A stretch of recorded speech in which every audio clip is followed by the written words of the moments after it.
So many things happen in the course of long experience cooperating with China.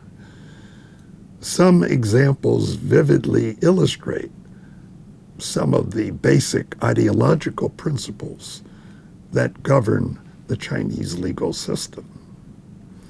One example that's dear to my heart occurred about 1991, a couple of years after the tragic June 4th slaughter near Tiananmen Square.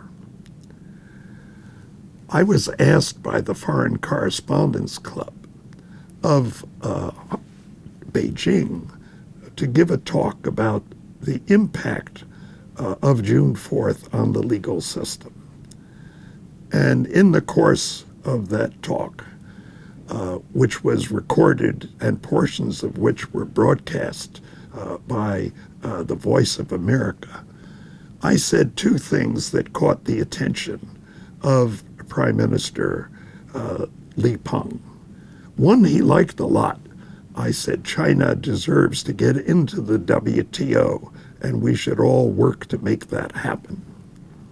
The other he didn't like at all, because I also said that in the wake of June 4th, the criminal justice system had become an instrument of repression. I had been meeting just a couple of days before that lunch talk with the deans of Beijing's law schools who were eager to renew Ford Foundation support for legal education. And I was a consultant to the Ford Foundation, and we got along very well. Some of these people were my friends of long standing. But after the Voice of America broadcast what I had said, that criminal justice had become an instrument of suppression, as I prepared to leave my hotel the day after my speech to the foreign correspondents, to my surprise, I found in the lobby of the Zhenghua Hotel where I was staying were 5 law school deans. And now they didn't want to talk about cooperation or Ford Foundation support. They were there, they said, to register a solemn protest. How could I, a friend of China, perpetuated the untruth that the law was an instrument of suppression? And I said that it wasn't my idea. I was merely quoting Mr. Ren Zhenxing, who was then Chief Justice of the Supreme People's Court and also the head of the National Party Political Legal Commission. And he was saying that in the wake of June 4th, we had to have a massive campaign to repress, suppress, and punish counter-revolutionaries. And they said, oh, but that's different. Counter-revolutionaries are not among the people. So when you say the law has become an instrument of suppression against the people, you can't include counter-revolutionaries. They don't count. And that brought home to me the daily application of Chairman Mao's theory of contradictions, of how you have to distinguish between the people and our enemies, and the problems for any legal system rationally and fairly to make that kind of distinction. It was a vivid experience to see all these high-powered, able, good people, law school deans, who actually were spouting that ridiculous line. I have spent considerable time studying the challenges met by China's growing legal profession. My sympathies have naturally gone especially to those lawyers who were known as Weitrenlüscher, or human rights defenders, or human rights lawyers, and also related public interest lawyers.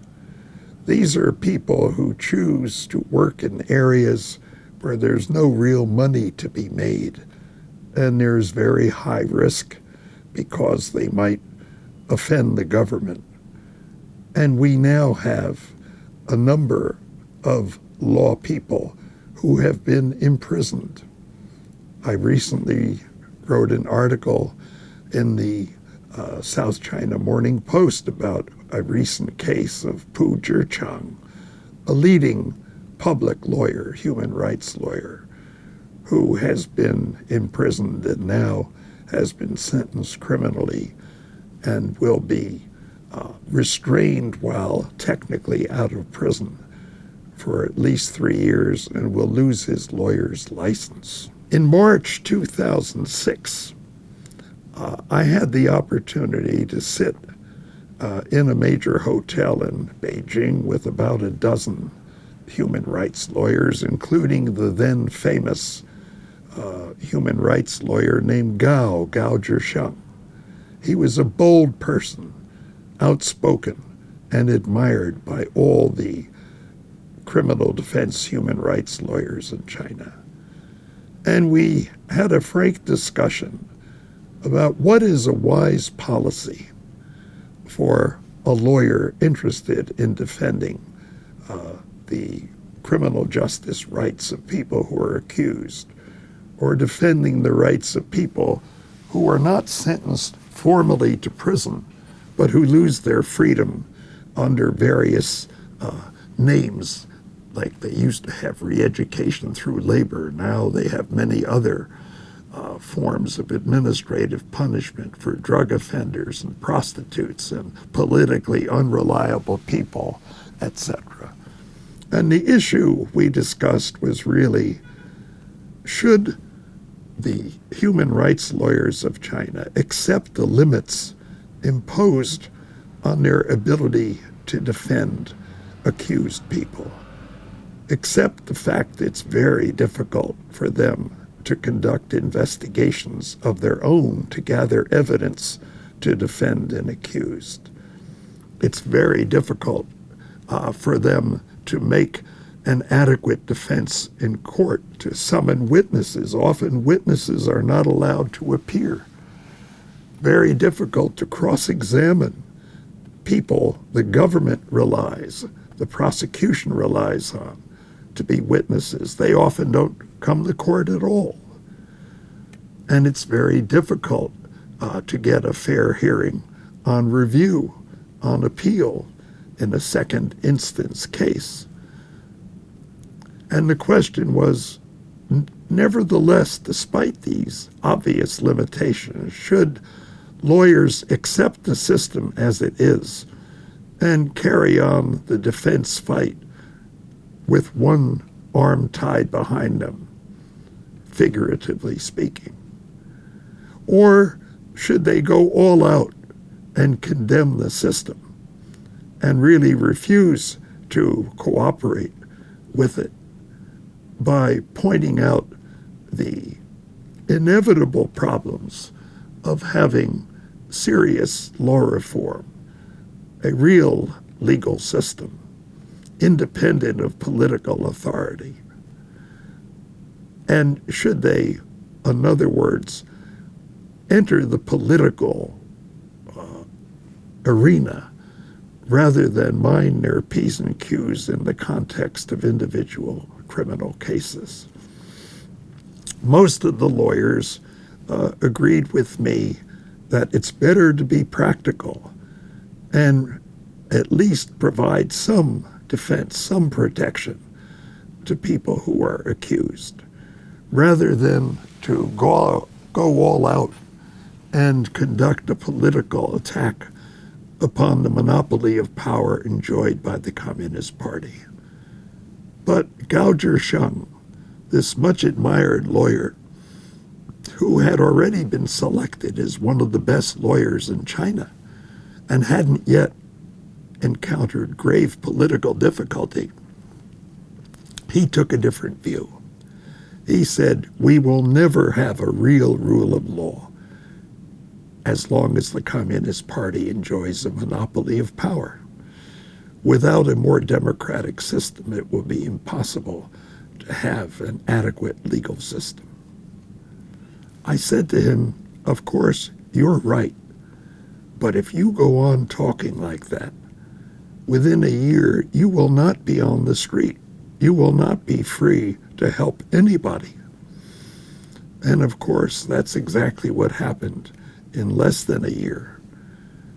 And today, Mr. Gao, whom I liked and much admired, he's a broken person. He's been imprisoned a long time. He's been tortured. He's been abused. His wife and children had to flee to the United States because they themselves were being persecuted. And Gao, out of prison now, isn't free to move. He's under severe restraint. And this bold, dynamic, great lawyer, courageous as he was, when he came out of prison, he was close to being a vegetable. The moral is dictatorship, torture, can really debilitate, destroy any of us. And my hope is that he will eventually, sooner rather than later, finally be released and allowed to join his family. And this is not an unusual case. Torture is one of the major problems of the Chinese legal system. And at the United Nations and elsewhere, China is often held up as an object of scorn.